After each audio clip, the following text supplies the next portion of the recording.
Hello. Hi, guys. How are you doing? Good. So, welcome to the presential presentation here at the summer school. Thank you for joining. Abel invited me to come here and to talk more or less for in two sessions. So I more or less divided my presentation in two parts, but of course we can just proceed. And as we go, if you have questions, this is a very informal environment, so don't be shy. Okay, just go ahead and ask if you have any questions. Maybe before I start to have an idea from the people here, everybody has a technical background, let's say. What do you indicate? I mean, engineering background or bioengineering background also counts. And one person. Well, okay, that's still technical. It's still technical. Okay. Angel, so can I see civil engineers? Raise a hand. Electrical engineers. Okay. Mechanical engineers. What type of engineers then? Okay, geographic, geodesic. Okay, maybe energy engineers. Okay, all right. Okay, just to know a little bit. Very nice. So guys, like I said, it's going to be more or less two parts. This presentation. First, the first bit is to, well, a little bit of introduction, of course, and some background, like the motivation to even develop this type of digital twin. And then more in terms of the theory about what we are doing with this type of digital twin, namely the combination of the wind farm aerodynamics and of the wind farm maintenance, these two aspects. And then we come a little bit to the concept of the digital twin, which is, of course, about combining these two. And then for the second part is where we make a little bit of context in the sense, where does this pilot go within the broader Iliad context? And we have a short demonstration. Basically, it's going to be a little video, and then I will talk about it more in a minute. But then, if you want to play a little bit with the application, we can also work on that. Then something about the marketplace and the visualization, basically, because this specific digital twin has an application, but there is also a visualizer that is being developed that can be used as well. So also talk about that. And finally, looking forward what we are doing and what we still would like to do in the framework of Iliad or in more general development of our pilot. So like I said before, if you have questions, don't be shy. Okay. My name is Ricardo Santos Pereira. That's me, yeah. Maybe something just about myself. My background is aerospace engineering. I studied in Portugal, which is where I'm from, and I studied also. I lived 9 years in the Netherlands, so I also speak a little bit of Dutch in case it's not the most beautiful of languages. In case it's not the best in the world. So anyway, but my background is also the PhD also on wind energy and aerodynamics, so specifically about this topic, even though I also deal with structures and with control. Then, yeah, so lecturer at the TU Delft for some time. Then for already 7 years, I'm a professor at Lisbon University, specifically on the wind technology, wind energy technology, but also on tidal energy. I don't know, maybe some people are also interested in these type of topics, also counts as in ocean engineering. What I don't do is waves. If you want to know about waves, you should talk with Abel here. Waves, I like to catch them, but not really. I don't really study them. Okay, and then for a couple of years now, I'm at Wavec, which maybe some of you have heard about. It's the reason is the framework with which I'm here. And within Wavec, I do some project management, namely regarding Iliad and other projects, and I supervise a lot of students, etc. Now, something about Wavec, I guess, is also relevant for this case. If you are curious, you can just go to the website there. You don't have to. Wavec, so like the name implies, started off as a wave energy conversion center some 20 years ago or something. But it started in the so-called golden age of wave energy. But I don't know, did you ever see a wave energy device? Did you ever see a wave energy device? Right, because it's not really easy to extract the energy from the wave. So basically, well, you can do it, but it doesn't last very long, usually the equipment. So people have, well, and Wavec, we have shifted more towards other types of ocean energy. Namely, now it's mostly wind, but we also do, like I said, tidal energy. Yeah. And well, Wavec has also activity on a lot of research projects, but also services, consulting, technical reports, etc. And we have a few departments, so not only for the engineering, but also for the economics and policy, and also for the biology, marine, environment, etc. So we are a small organization, but we like to do everything that has to do with the ocean, basically. Okay. Right. So this was the short context introduction. Now, something about the background and the motivation. Well, as you probably know from the title of the presentation, we are talking about digital twin for maintenance of wind energy, of offshore wind energy, right? So the first question is, why do we care, right? What's the background? What's the motivation for this? Well, as you probably already know, rapidly increasing share of offshore wind, meaning there are more and more offshore wind installations in Europe, also in the world, but especially in Europe. This was already growing a lot in the around 2010, but the last years even more. And after the war on Ukraine, even more. Everybody's trying to get, alternatives to fossil fuels for all the reasons. And Europe has a lot of wind, so that it's growing. This is so we need to study it and we need to use it well. But I guess the second bullet there is the most important one that really justifies this interest. Is that when you look at the cost of energy or the levelized cost of energy from wind energy, the component corresponding to operation maintenance is very, very large. Is more than 1/3. Well, Something with a HDMI, maybe? okay.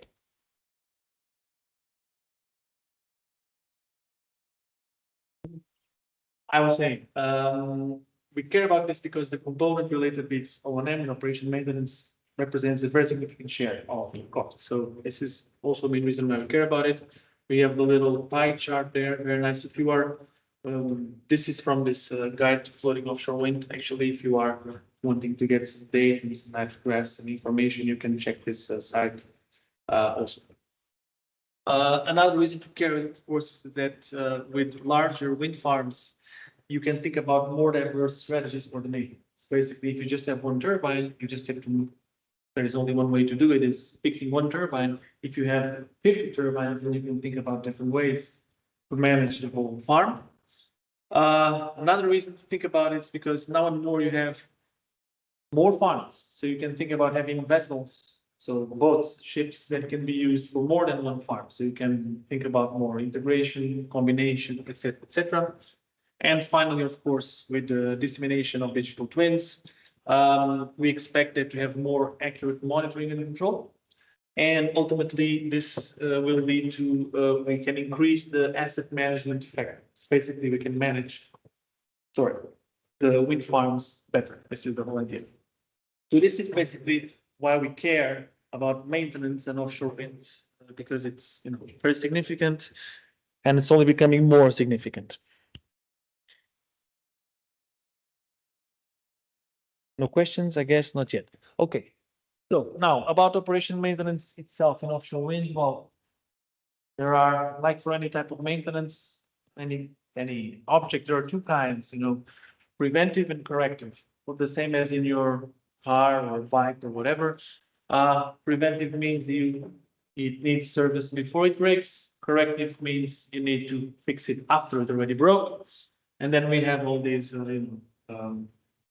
division, you can do it, like I said, corrective or preventive.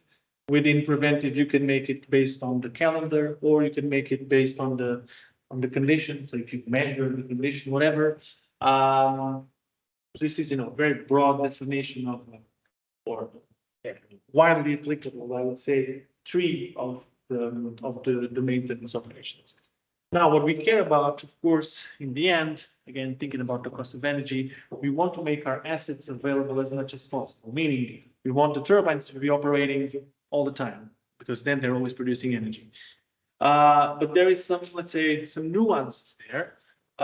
Namely, we speak about reliability of a component, which is just the number of times it fails per year. Maintainability, so how long does it take to maintain? Mean time to repair. Serviceability means if you do the maintenance periodically, how often do you need to do it? And these three together, they give you the theoretical availability, just saying what's the fraction of time your turbine is operational. But this is only theoretical, because then you have the actual availability, which also depends on the accessibility of the site. Meaning, if you need to fix your turbine, but the wave height is very large, you cannot go and fix the turbine. So then it's all combined to the actual availability. And another component is the maintenance strategy, which is a little bit what we're talking about today, which is basically there is more than one way that you can think about to maintain your equipment. Basically, in a very simplistic way, if you are always on top of it, you expect that it's always working. So in general, you have less failures that you're not expecting, but you spend more money, of course, because you're always maintaining it, as opposed to if you don't go there until it breaks, well, you don't spend any money in the preventive, but of course, then you have some time where it's offline, right? And usually we talk about different horizons for the maintenance. What we talk about today, so the tool I'm presenting you, the application is called STOMP, and the S stands for short. So it's a short time horizon, short time horizon, so meaning a few days. We can also speak about tactical, which is over a whole year, so in the span of months, or strategic, which is, over years. So just to give you an idea of the range a little bit. Everybody now understands what maintenance of wind farms is, right? Okay, so now something about wind farm aerodynamics. Do you know what wakes are? One person. Okay, so very briefly, have you seen this picture before? It's a very famous picture. Yeah, so, well, it's a very infamous picture also, because it is a picture of the Portsref wind farm in Denmark, which was the first offshore wind farm in the world. And what we see there very clearly is the wakes of the turbine. So the wake essentially being the portion of the region of air behind the turbine, or downstream as we call it, that is affected by the upstream turbine. And we see, well, you see this small turbine here, another one. These are all in the wake of this first turbine. And of course, when you have a farm, you have all the turbines, so they're all making wakes onto one line, let's say. Let's say the turbines behind or downstream, they're in the shadow, if you like, of the first turbine, downstream, as you call it. So this is just a fancy graph showing everything that happens. Never mind that one. The important part to understand is this one. Of course, if the first turbine, if it's wind energy, we are expecting energy from the wind, which means that the air behind the turbine has less energy than before the turbine, because it was extracted. This is how we can make the electricity. So in practice, this means that after the turbine, the velocity, the airspeed is decreased, and there is higher turbulence, so more fluctuations in the airspeed. And just to give you an idea, the wake recovery, the wake does recover with the distance. So after the turbine goes back to normal, but this recovery distance can be up to 20 diameters. So now if you think that the turbines already depends on the size, but if you're talking about 8 megawatt machine, which is now normal for offshore machines, 8 megawatt of turbine is normal, then this can be 150 meter diameter, So it's already 3 kilometers after the turbine before it recovers. So then you start to think that this is important. Okay, so just to tell you a little bit about the wakes and how it works. Again, if there are questions, it's a good time to ask. Okay, now the thing is wakes and wind farm design, because of course, as you understand, then what you will have is you have a lot of turbines close together, because of course, we could think that, oh, let's just make the turbines far apart, and then they have less wave effects, but then you need more longer cables, of course, to connect them. So the question, if the question is, what's the ideal distance? You know, the answer is, of course, depends, but somewhere between 7 and 10 diameters, more or less, is what people use. And of course, these wake effects will depend a lot on the wind direction you have. This is clear. For example, we have here this case with the wind coming from different directions here. And you see there what happens to the power on subsequent turbines. Because the thing is that, of course, I think I have it on my next slide. Okay, but I just hope you can understand. If you have a smaller wind speed for a turbine, you can produce less power. So basically, the turbines that are behind, they see a smaller wind speed, so they produce less power. Basically, it's what's happening, right? So what's what you see there. Yeah, and this is heavily dependent on the wind direction. Sorry, and on the turbine spacing, of course.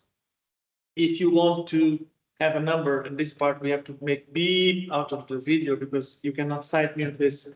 But if you want to relate the energy of one turbine versus the energy of farm, for a 5x5 farm, you can expect maybe 90% compared to if you had 25 turbines alone without any effects.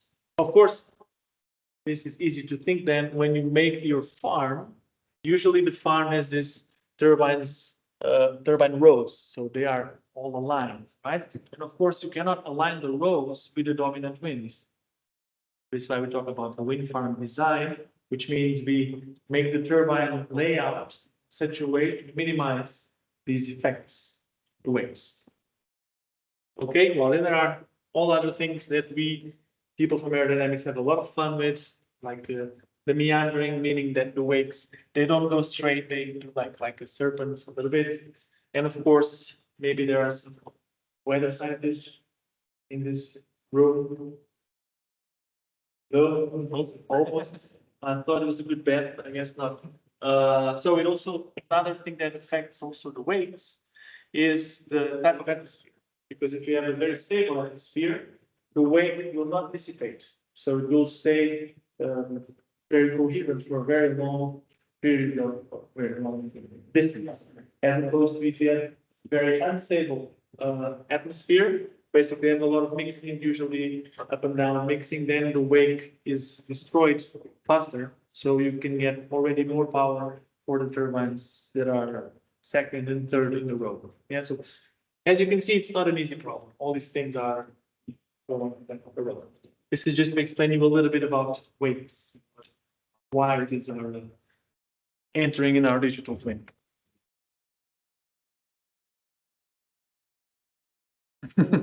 Done.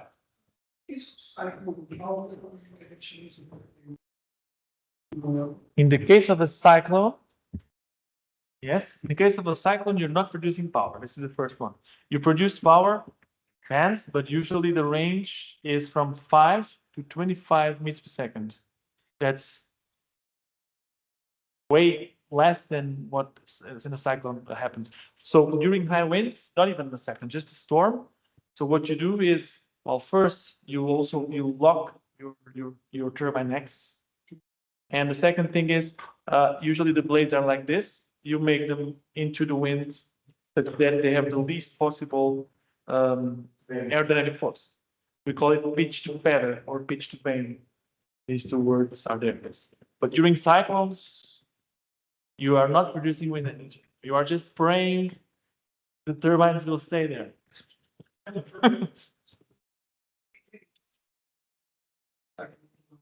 it's very friendly, so they are not producing wind energy all year.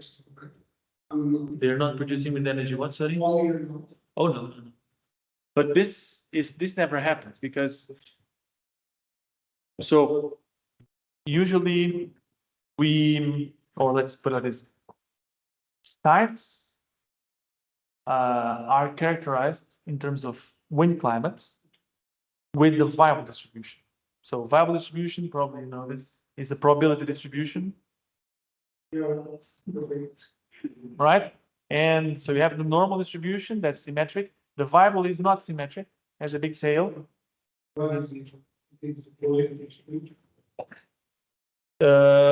It has a big tail to the higher wind sector, so you can say it's positively skewed. None of that looks like a viable. Oh no, but if I rotate it 190 degrees, yes, then yeah. Yes, that one on the Big left. one. Yeah. Not this one. Yeah, this one. There. I think I can turn it. Yes. Yeah. This. Okay, but what the point to make here is that so when you're thinking about a turbine, you need to combine two things: the power curve and the wind probability, and you have to match the curve, the turbine power curve, and the wind side, such that you have the best, let's say, economically attractive solution. Because you could think about making a turbine. Okay, then I go to the next slide. Sorry, I go to the next slide, and here we have a power curve. Okay, so here is wind speed of the turbine, and here is the climate, and here is the power. Wind speed of the turbine or wind speed? Wind speed, see the wind speed. And the thing is, for modern machines, they look like this. So you have this cubic part, and then it becomes straight, and usually up to 25 meters per second. Okay. The thing is, there is a large portion here, up to 25 meters per second, where you are not producing. I mean, where you are at constant power, rated power. So, and the reason why this happens is because these high wind speeds happen rarely. So they don't happen often, as you can see from the viable, right? So you could make a larger turbine to get more power at higher wind speeds, but these wind speeds don't happen very often. So it would be stupid, economically unattractive, in other words. So in the if in the power curve, there is a breakage. There is a what? Power curve breakage? So The power curve, what do you mean? Breaks? Power curve? So say for example, here in this graph, Yeah. the 4 to 6 wind speed, there is a portion of the graph. And from 6 to 8, the graph starts from 15. Yeah. There is no in between. The graph is broken like this. Doesn't have any significance. I don't understand the question. No, I understand if the graph is broken. Why would the graph be broken? If we get some kind of result, it doesn't have any significance. That's what the question is. Or there is a gap, error in the calculation. I don't understand your premise. If you can make any graph that you like, I'm telling you that these graphs don't make sense. So you can make any line that you like. Look here, you have these wind speeds happen very often. Yes. And then here, not so much.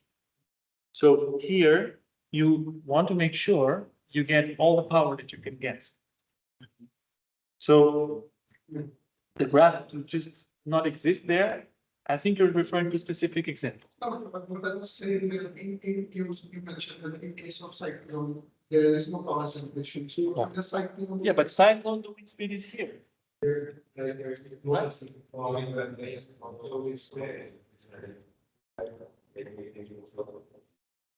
Oh, it stops. Yes. Like this. So after a certain wind speed, you are not producing anything. Look, the value of 25 he was talking about. After this, you are not producing anything. Because the loads are too big. Come.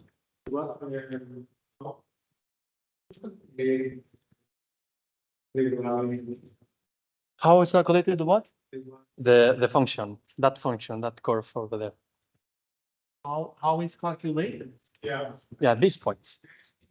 These points. Okay. This specific graph is more than just any power curve. This is a graph from a paper that compares the power curve, but looking at side calibration. Side calibration means when there is a difference between what Vestas or Siemens promise that they can do with your turbine and what really happens. So when you go to a site, you need to measure the correlation between the wind speed at the site and what the turbine produces. And all the dots here are ignore the dots. For this case, the dots are not important. I could just plot a line like this. Because these are experimental points. It's not the official power curve. It's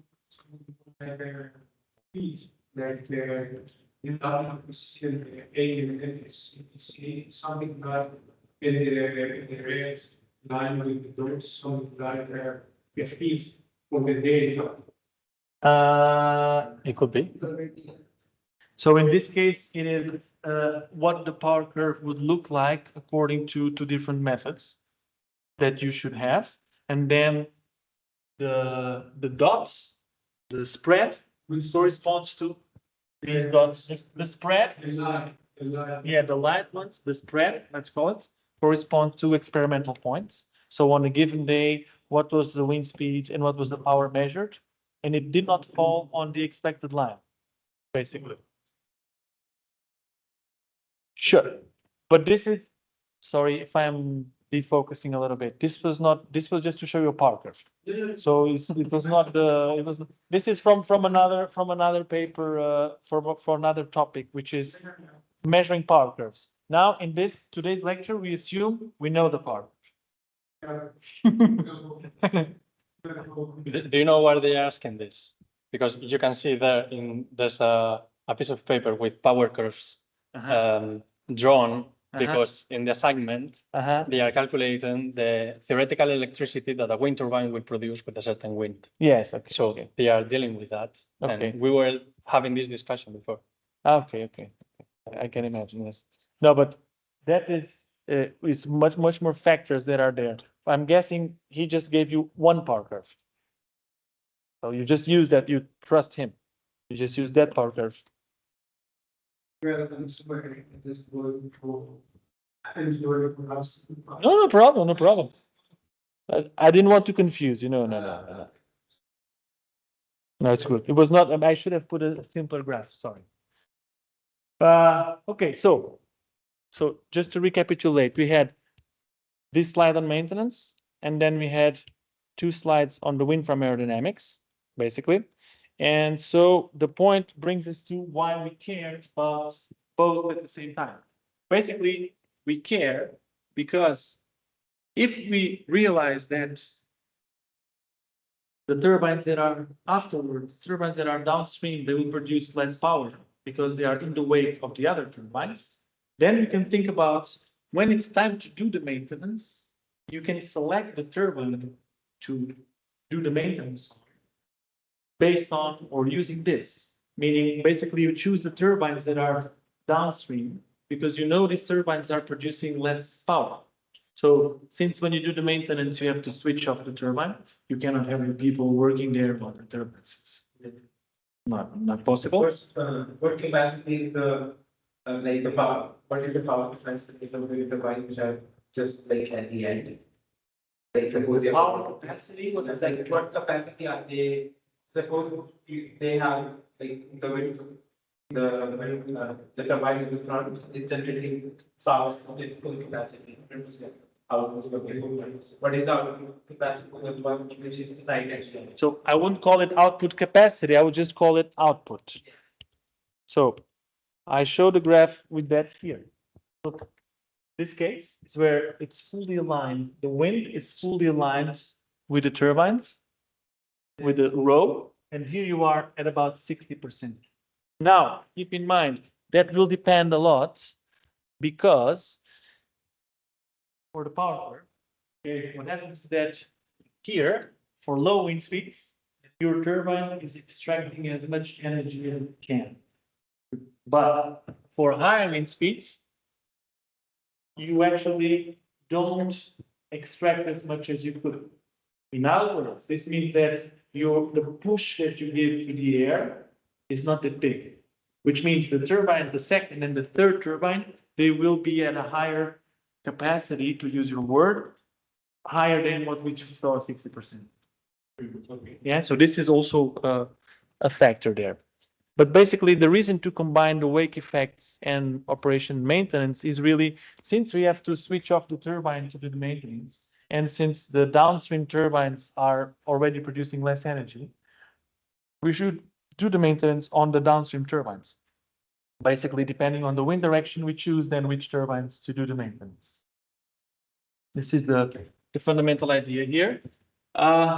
Two papers for if you are more curious, you can have a look. This was already proven to be worth it for both short term, which is what we're talking about today, for using the forecast 3 days ahead and planning the maintenance, and also for long term, also called tactical horizon, which in a paper that we had, we showed this spring in the conference in Italy, actually. Okay, so if you are curious, I leave the articles here, but basically the idea is this: we can choose the turbine such that we lose less energy, basically. So this is why you combine the maintenance and the wakes. Okay, so and now finally we come to our concept, the DTO, Digital Twin of the Ocean Pilot, STOMP.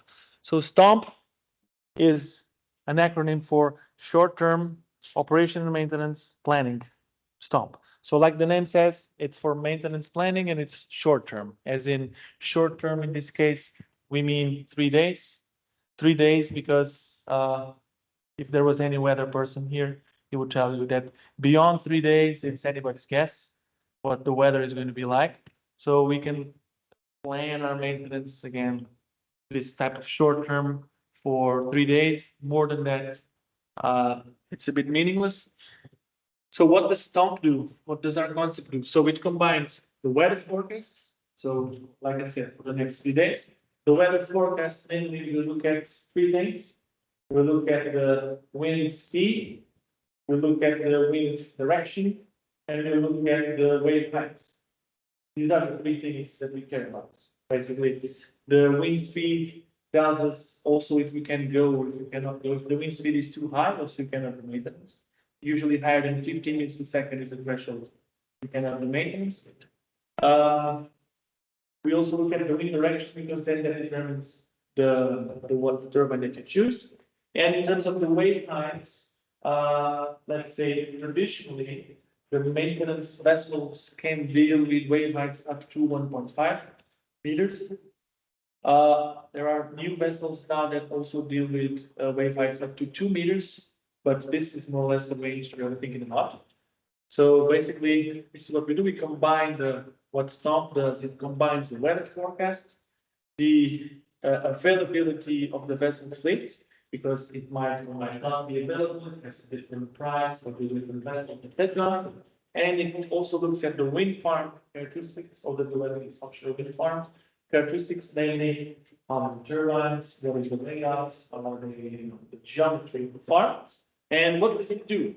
It schedules the requested O&M activities, meaning over the next 3 days, it just puts the activities where it can, basically.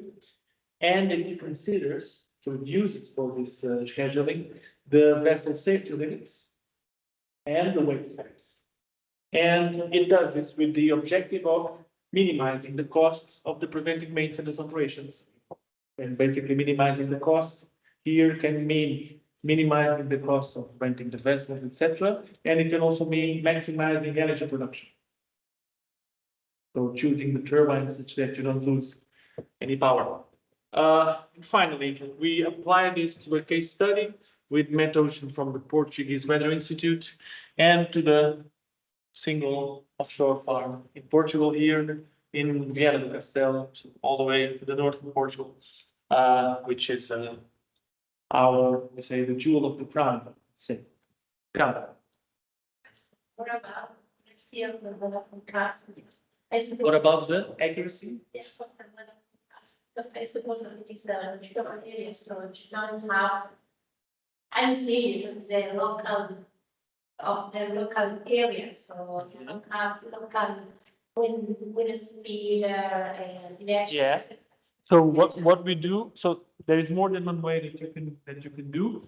So first thing is, of course, you update your prediction in the sense, I make the plan now for 72 hours, so for 3 days. But as I advance one day, I can make the planning sharper, let's say, because I have a better idea of how it works. What we currently use is, we use it's an ensemble average of the prediction. So again, I'm not a weather guy, but I think what it means is that you have 50 different predictions. So you have the weather models, you have the measurements, pressure, temperature measurements, and control points, and then you use the equations as they are, with the values as they are, and you just press forward, it goes forward in time, and then you do 50 perturbations through your initial conditions. And then you see in the end, then you do an ensemble average of what you think is going to be the final most likely solution. We are also actually looking at data uncertainty and the impact on this. On the previous slide, I showed the paper also regarding that, but we do that. So we deal with uncertainty in two ways. One is with this norm from DNV, this alpha norm, maybe you know what I'm talking about. This is one way. And another way that is hopefully also to be published this year is where we go a little bit more into detail, in which we take these future observations and we choose the different percentiles, 75, 90, 95, and then we see how that affects the windows of possibility. So, but this last one is not published yet. So I cannot, I can show you the report. I cannot point you because I still don't have time to review it, etc. But these are the two ways to deal with uncertainty that we use. One from the DNV procedure, the other by using the different percentiles, and then it's up to the operator, the wind farm operator, to say what he or she is comfortable with. Like, are you comfortable with 90% certainty or is it 95? Then it's your decision, right? In the end.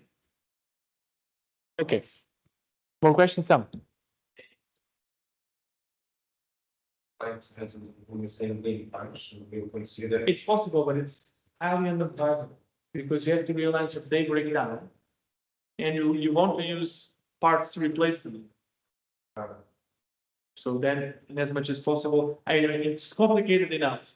It doesn't make any sense to work with these variables to account for the effect of this. No, but the thing is that the way they change from day to day, the wind direction is different. So no, just use the same. This would be even more of a headache than this. It's complicated enough with that. Okay, more questions, guys? No? Okay. So this was basically the first part of what I had to tell you.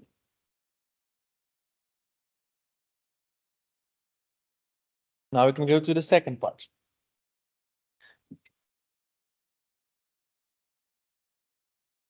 So it's same guy, same institute, same everything. Second part.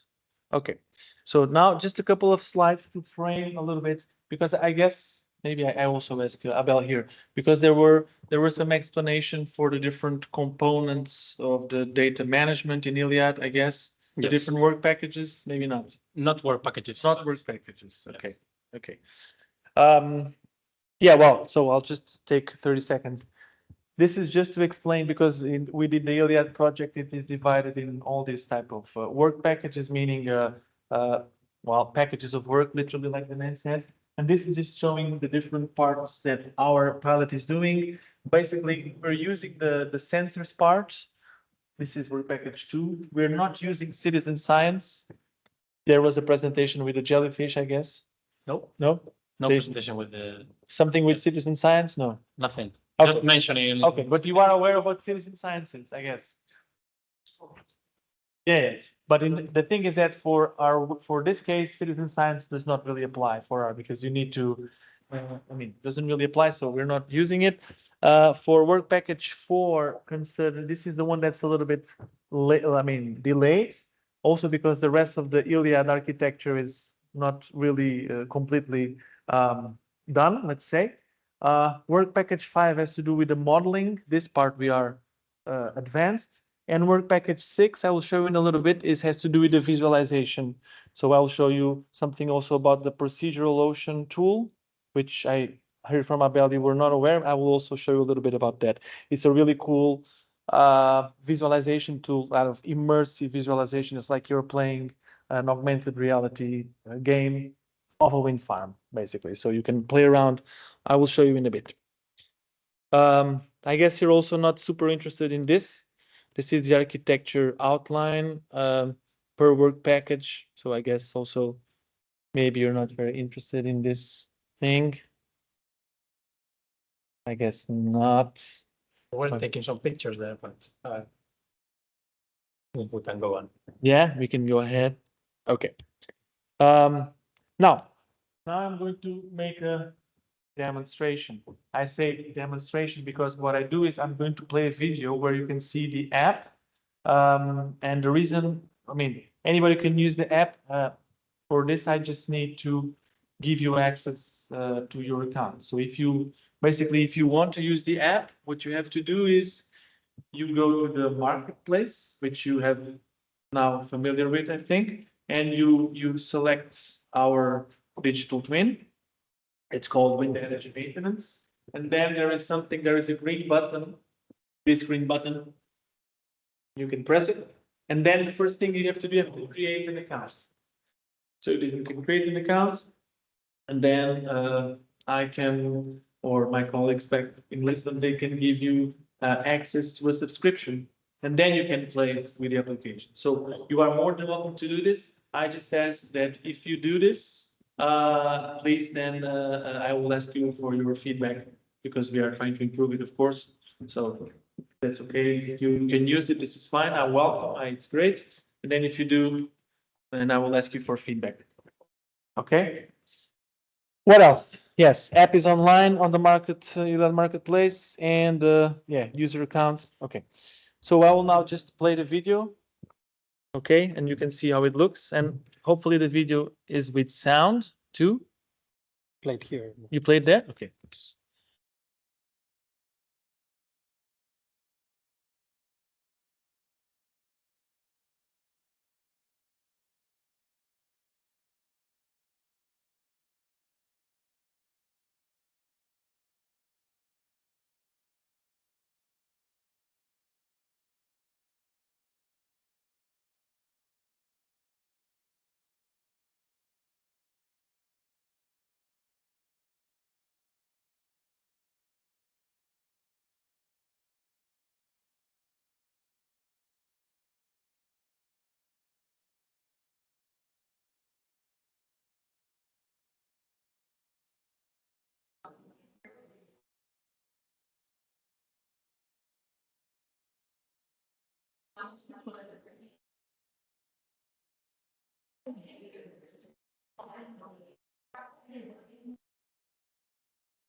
Yeah, so that was her short demonstration of the Wavec application.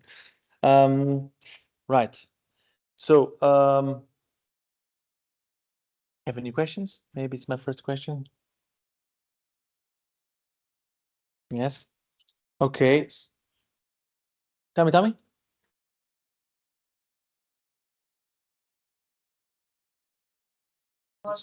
For a long time. Yeah. Yeah, well, yesterday it was working, but I will check it. Yeah, yesterday it was working, but now it's not. No, I sent an email to the guys back in Lisbon. I can tell you that a few times it has happened that we had some problems with the server back in the Wavec's office because it was overheating. We had to switch it off a couple of times. This is what I know, but I will check it. Thank you. Yes, I'm back. Okay. So this was more or less the demonstration. It was a little bit quick on this aspect. So one thing she also said I will remember to talk about is drones. I will talk about it in the end. She did say that. So just to be clear, then this is the type of output that you have here. So basically, you have like in the end, what you supply to the code is a list of maintenance operations you want to do. Operation 1, Operation 2, Operation 3, and then the output is which operation at which time window, basically. So this type of lists, is what you see here. And then let's say the secondary output or parallel output is of course the costs that you have. And this is what we meant here with the pie chart, because you can select here the different components of the costs so that you can have, like I said, a better idea. That's one part. And second part is with the forecast, hindcast, because you can see, well, in this case, on the left, you have the wave height, On the right, you have the wind speed. So you have the forecast there and hindcasts up to 72 hours, if you will see. So the 3 days. And yeah, and you have basically, like I mentioned before, the wave heights is just used to determine whether or not you can go. So it's binary in that sense, it's go, no go. And the wind speed and direction, then these will help to select which turbine exactly do you go to.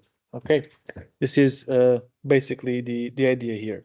Yeah, about drones, I will speak to it about it in just a minute. Okay. Now, for something completely different. No, not really. So, within work package 6, there is this, Iliad, there is this application being developed for immersive visualization, which means, well, like you see here, it looks like a computer game, basically. And this one, I can also give you the link to download, basically. What you can do is with it, you can select the type of substructure of the turbine, meaning, well, I guess for you it's all the same, but so in this case, it's a floating turbine with 4 columns, right? Which most commonly you have in Europe, you have a bottom fixed structure, meaning fixed to the ground, soil. Usually with the most common one is a monopile cylinder, so you can play with this. And you can also, I think this video also shows it.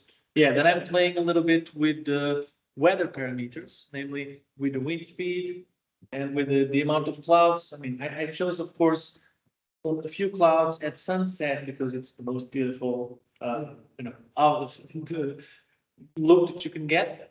But you can also, when you play with the wind speed, then you see also the variation on the rotation speed of the turbine, because basically higher the wind speed, the faster it rotates. So you can also, that is already included there, but still this is not a physical tool, it's just a visualization tool. So in that sense, for example, one thing that is lacking is you can change the wave heights, but the turbines don't move. And of course, if you make a bigger wave height, turbines will follow that. Okay, so, but this is it would be much harder to do.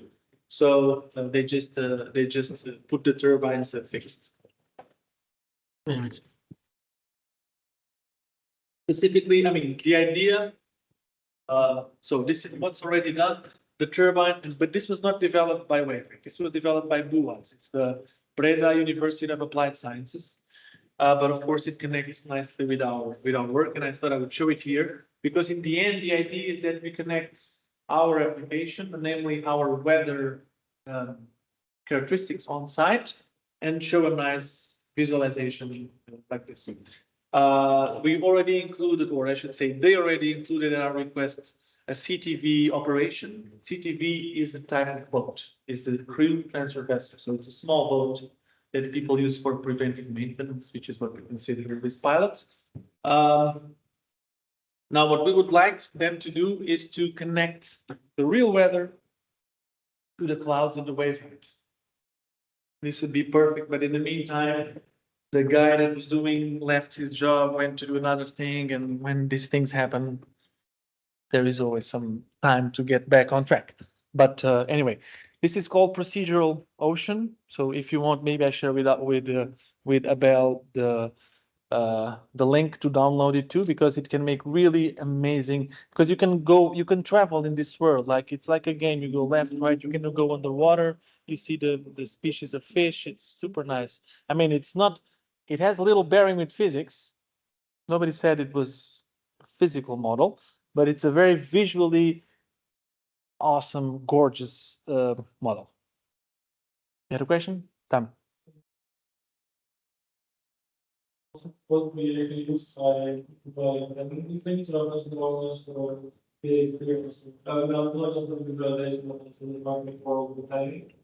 That's why I love testing it out and seeing how far you can go. Or if it's already so we know where to move, but it's if that's it's about the possible city and the travel doesn't So we don't have any clients, if that's your question. We are trying to get some clients, but we don't have, wind farm operators have their methods to do this. I'm not exactly sure what they are because there is a lot of secrecy.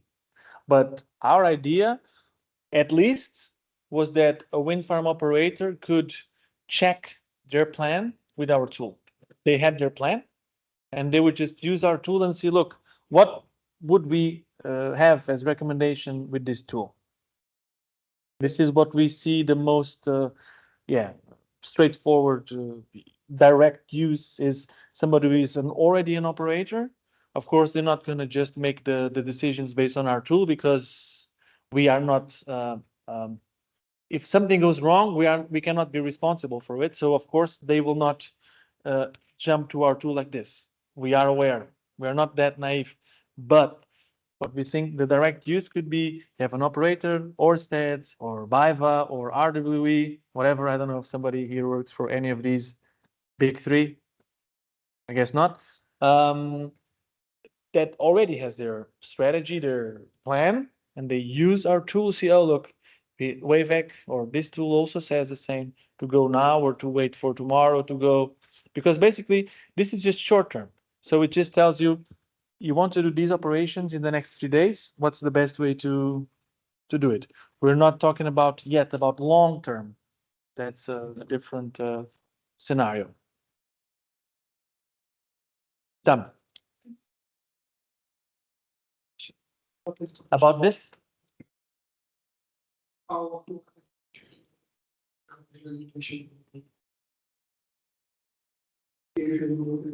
Sure. I can tell you that the file that we get, so rewind. The weather forecast file includes that we use, that like I said is updated every day, includes chance of precipitation. So you can connect chance of precipitation to cloud cover because you can control 3 weather parameters in this visualization tool: wave heights, cloud cover, and time of the day. Time of the day would just be, okay, if you want to say that this is what's happening there, you just match the time of the day to the real time of the day to the time of the day on the cursor there, right? The wave heights and the cloud cover could be inputted here, basically, because we already have the wave heights forecasts. No, like I said, we get a 72-hour forecast, so 3-day, and it's updated every day. So, but it's more than enough that you could use it, right?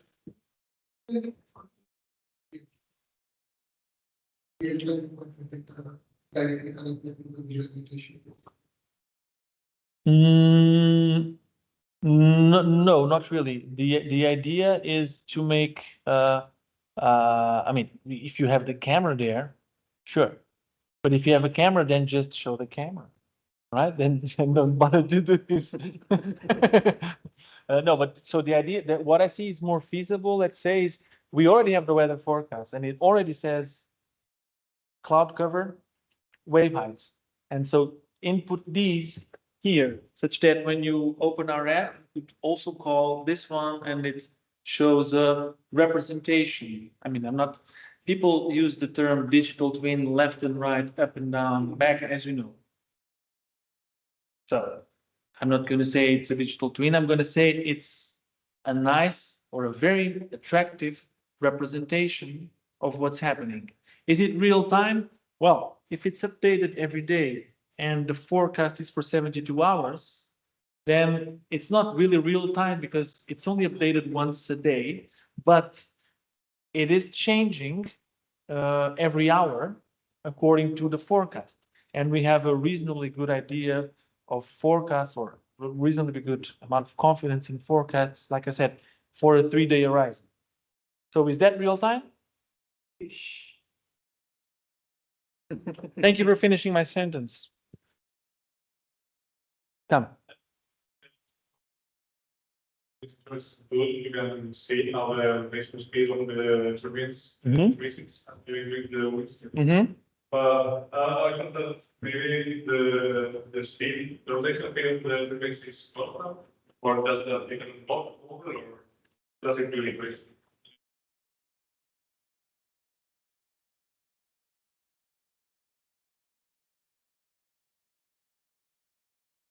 Between cutting wind speed and rated wind speed, the wind speed, sorry, the rotational speed is linearly proportional to the wind speed.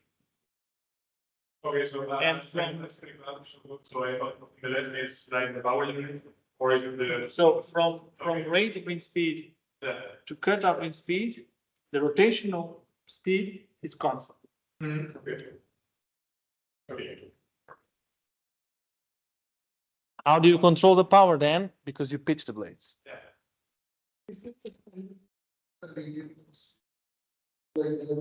I would tell you offshore wind you're talking about. I would say 13 meters per second plus minus 1.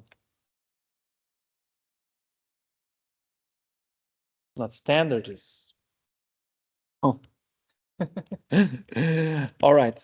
So just one last slide about the developments that we are working on. I already talked about something. I'm going to talk about drones. I can start maybe with the drones. The whole drones idea is simple. It's actually already done, is that you can do inspection with drones and then feed that information into your maintenance schedule. The point is, in Iliad, we have a partner that is Alpha Unmanned Systems, that is a drone manufacturing company. And we have prepared our application to receive data from the drones. The thing is that this company, they sell drones, but they don't have drone images. So we really have nothing to feed our model with. But the concept is you can use pictures, namely to look at the corrosion, for example, or the erosion. Also corrosion when there is metal, erosion mostly from the blades and the rain, because the tip of the blade is at 100 meters per second, and as the rain comes in, it's like little bullets. So the blade gets eroded, and then the performance decreases. So this was one of the idea to go to do the inspection with drones. Now, regarding, I divided in 2 bits here, short term and long term, that's ST. So short term, one of the things we're looking at is using this machine learning technique called fuzzy k-means to determine typical weather days. What does this mean? Imagine this mess that you see here, this all sorts of lines. Anybody colorblind in the room? Colorblind. I guess not. You are colorblind? I'm sorry. Well, this bunch of lines become this smaller set of lines, because what we see here is each of the colors, they were let's say put into a cluster, because we say in this case that there are 7 typical days that happen for, in this case, for the month of April. And what we see here is hour of the day and wind direction. Because what we see often, imagine, is that the wind for a specific day starts from this direction at 8 in the morning, and you might make your decision as an operator, oh, I'll start on this turbine, but then usually at 10 in the morning, the wind is already from that direction. And then it would have been better to start with another turbine, because the operation lasts, whatever, 6 or 8 hours. So it's to try and use that, okay? And basically what you see here is this mass of red lines becomes this, well, it's the centroid, we call it, which is the representative for this cluster. So this is one idea, I think it's really cool. Working on it. Another one is regarding the optimization algorithm of the operations. Right now, we do a blunt force approach to look at all the options. It would be better to use the genetic algorithm, namely when we're looking at more operations. So if you want to schedule 5 or 6 or 7 operations, it becomes tricky for our current implementation. So this is another thing. And in terms of long term, well, it's explained a little bit on this paper. We use this thing called the representative wind speed direction, which means, well, also it's another, let's say, alternative to the one I presented before, which is, for example, also if you think about the wind direction and you measure it from 0 to 360 degrees, right? And imagine you spend half the day with the wind speed coming from 5 degrees, and then the other half at 355 degrees. So you average it, and the mean is 180 degrees, which is completely the opposite. So you need to work it out in a smart way. So this way we came up with this concept, representative wind speed, still needs to be implemented, along with other long-term operation maintenance methods, namely the binary versus non-binary. Yeah, but I'm getting a little bit out of time. Beyond that, the last thing that we still need to do is to integrate more with the Iliad architecture, like I mentioned before, because it is working, but we don't have the application packaging, all the containerization done, not exactly to the Iliad standards yet. So this is actually in the next coming month, we see we're going to be quite busy with that.